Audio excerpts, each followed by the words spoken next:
ઠગબાજોનો અડ્ડો બની ગયું હોય તેમ લાગી રહ્યું છે।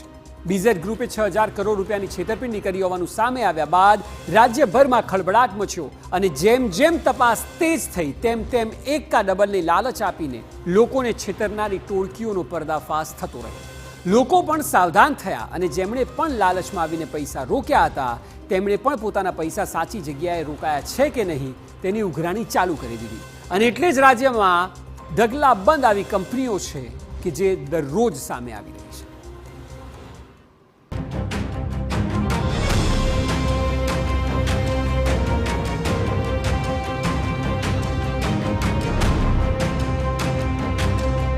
ठग्स ऑफ गुजरात बीजेडના કૌભાંડથી રાજ્યભરમાં ખળભળાટ।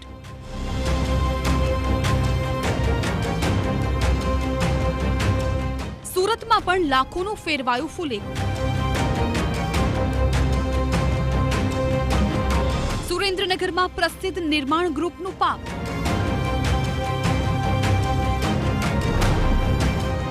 બનાસકાંઠામાં પ્રોપરાઇટરે જોડ્યા હાથ।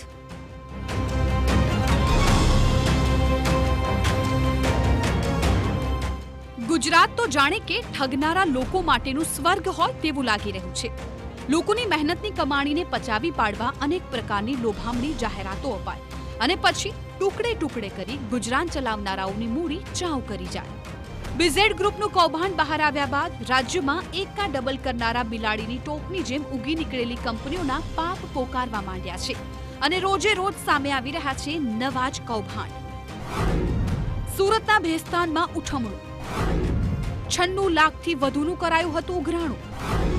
ઉઠમણું કરનારા 3ને પોલીસે ઝડપ્યા।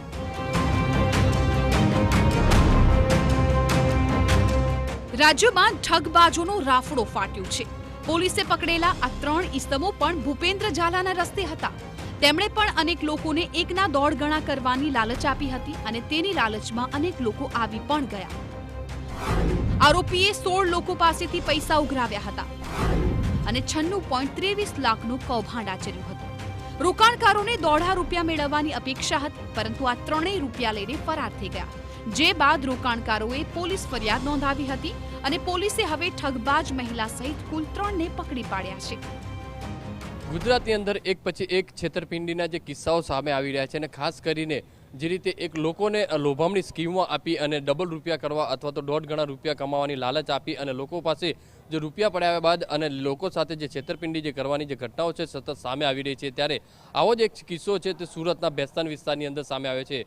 સુરતના ભેસ્તાન પોલીસની પકડમાં ઉભેલા આ 3 લોકો છે તે ભેસ્તાન વિસ્તારના અલગ અલગ લોકો પાસે સાયકલ, હોટલ, પાર્લર અને સિલાઈ મશીનના ધંધામાં રોકાણ કરવાના બહાને અલગ અલગ જે 16 જેટલા પરિવારો સાથે 96 લાખ રૂપિયા જે અલગ અલગ સ્કીમોના નામે રૂપિયા લીધા હતા અને ત્યારબાદ 2023થી લઈને 2024 સુધીની અંદર આ રૂપિયા પડાવ્યા બાદ ત્યારબાદ જે પાકતી તારીખે જે મુદત આવી હતી અને ત્યારે લોકો જે છે આ લોકો પાસે રૂપિયા માંગવા ગયા ત્યારે આ લોકોએ હાથ હદ્ધર કરી દીધા હતા અને જેને લઈને આખો મામલો હતો તે જે ભેસ્તાન પોલીસ સ્ટેશન ખાતે પહોંચ્યો હતો અને ફરિયાદી દ્વારા ભેસ્તાન પોલીસ સ્ટેશનની અંદર આ જે 3 લોકો છે દંપતી અને એક યુવક સહિત જે ફરિયાદ આપતાની સાથે જ ભેસ્તાન પોલીસ દ્વારા આ 3 લોકોની જે ધરપકડ કરી લીધી છે અને જે કોર્ટમાં રજૂ કરી અને કોર્ટની અંદર જે રિમાન્ડની માંગણી કરી છે અને પોલીસ દ્વારા આ બાબતે તપાસ શરૂ કરવામાં આવી છે કે આ 3 લોકોની જે ધરપકડ કરી આ લોકોએ 96 લાખ રૂપિયા ક્યાં ક્યાં રોકાણ કર્યું છે ક્યાં ક્યાં નાખ્યા છે તે રિકવર કરવા માટેની જે તજવીજ છે તે હાથ ધરવામાં આવી છે। એટલે કહેવત છે કે જ્યાં લોભ્યા હોય ત્યાં દુતારા ભૂખે નથી મળતા ત્યારે આ રીતની અલગ અલગ જે સ્કીમો છે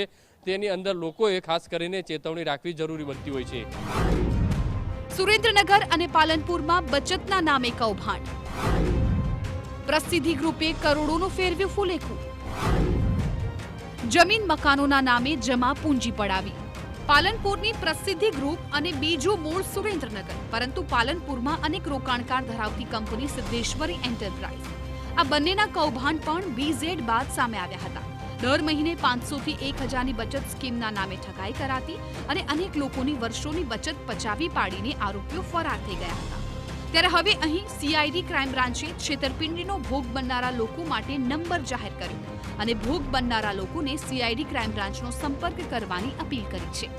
એટલે કે જેઓ છેતરપિંડીનો ભોગ બન્યા હોય તે 8758082661 અને 9825500364 પર ફરિયાદ નોંધાવી શકે છે।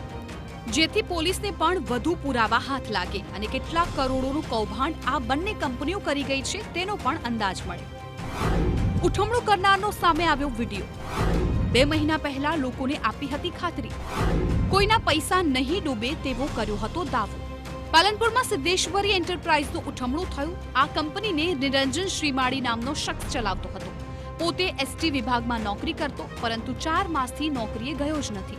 2017 બાદ એસટી વિભાગનો એક સામાન્ય કર્મચારી નિરંજન શ્રીમાળી વૈભવી લાઈફ જીવતો થઈ ગયો. કારણ કે સિદ્ધેશ્વરી એન્ટરપ્રાઇઝના નામે લોકો પાસેથી દર માટે 1000 રૂપિયા ઉઘરાવી અને લાખો રૂપિયા ભેગા કરી લીધા અને ત્યારબાદ નાઉ સ્ટાર્ટ વે નામની કંપની ખોલી નાખી. ગરીબોના પૈસેથી આ કંપની ખોલી હતી. જો કે 2017થી પૈસા ભરતા લોકોને પૈસા મળ્યા નથી. ત્યારે તેણે સપ્ટેમ્બર મહિનામાં લોકોને પૈસા મળશે જ તેવી હૈયાધારણા આપતો વિડીયો જાહેર કર્યો હતો. તે અત્યારે સામે આવી રહ્યો છે. जिन लोगों का बड़ा पेमेंट है उनका कंपनी अभी लिक्विडिटी हाथ पर जितनी है वैसी तरफ से 25,000 से एबो का पेमेंट है. उन सभी को जनवरी एंड से 10% से लेके 25% तक हर मंथ दे के 5 महीने के अंदर क्लियर करना है. તેણે ખાતરી આપી હતી કે તે 2 તબક્કામાં લોકોને પૈસા પરત કરશે. 25,000 થી વધુનું પેમેન્ટ માંગનારને જાન્યુઆરીના અંતમાં પૈસા આપવાની ખાતરી આપી હતી. તો 2,500 થી 11,000 સુધીનું પેમેન્ટ 9 જાન્યુઆરીથી આપવાની બાંહેધરી આપી હતી. નિરંજન શ્રીમાળીએ દાવો કર્યો હતો કે મે 2025 સુધી તમામના પૈસા પરત મળી જશે. मई महीने तक सभी का पेमेंट क्लियर हो जाएगा. मई महीने के बाद में नाउ स्टार्ट के अंदर एक भी बंदा पेमेंट लेने के लिए बाकी है वैसा बोलने वाला एक भी बंदा बचेगा नहीं. ये मैं दावे के साथ कह सकता हूँ. सभी तैयारी हो गई है और कई लोगों का मैंने वीडियो भी देखा है, कई लोगों का चैट भी देखी है कि कई लोग बोल रहे हैं कि 22 तारीख के बाद में पेमेंट नहीं देता तो हम पुलिस केस करेंगे, वैसा करेंगे. तो मेरे को ये वीडियो के माध्यम से ये भी कहना है कि मैंने जो डेट दी है, मैंने जो पार्ट्स किए उसी तरह पेमेंट नहीं लेना है तो रजिस्ट्री करके प्लॉट भी देने के लिए मैं तैयार हूँ. कोई उतावल करने की ज़रूरत नहीं है. पेमेंट देने की आगे पीछे होती है तो आपके पास में चेक और एग्रीमेंट भी है. आप कोर्ट कार्यवाही उसके बाद में भी कर सकते हैं. જો કે અત્યારે નાઉ સ્ટાર્ટ વે કંપનીની પાલનપુર અને મહેસાણા બંને બ્રાન્ચને તાળા છે. નિરંજનના દાવાઓમાં કેટલો દમ છે તેના પર કોઈ પણ રોકાણકારને જરા પણ ભરોસો નથી. આવા હજુ કેટલા કૌભાંડીઓ છે તે પણ સૌથી મોટો સવાલ છે. કારણ કે લોકોને લલચાવનારા અનેક ઠગબાજો શહેરે શહેરે અને ગલીએ ગલીએ છે. લોકોએ પોતાના નાણાંને ગમે ત્યાં મૂકતા પહેલા હવે કરોડોવાર વિચાર કરવો પડશે કે તમારી જમા પૂંજી કોઈના કરોડો કૌભાંડનો ભોગ તો નથી બની રહીને. Bureau report, TV9.